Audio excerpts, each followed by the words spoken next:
You guys how you can make an awesome protein shake that tastes really good and is really good for you. Okay, first thing you need is protein. I go with vanilla.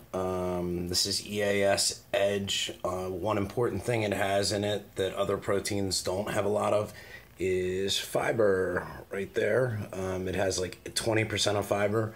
That is very good for anyone. It's an important thing you should look. Helps keep your system flush and your metabolism full. Next ingredient, chia seeds. Here's chia seeds.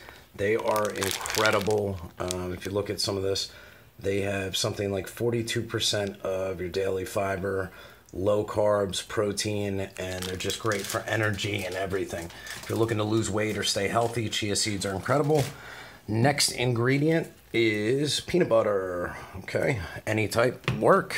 And then a banana, and you can use milk or water and ice in a blender. You want to blend it all together. If just for one person, 2 scoops of protein, 1 heaping teaspoon of peanut butter, the same 1 or 2 heaping teaspoons of chia seeds, the whole banana, about 2 cups of milk or water. Mix that together. You can double it if it's more than one person. More peanut butter I find tastes better. Try it out. I think you guys will love it. Try to replace 1 meal a day with that. And you'll have great results from it. I hope this helps you guys out. Try it out. I think you'll love the taste of it. Please subscribe to my channel. Thank you.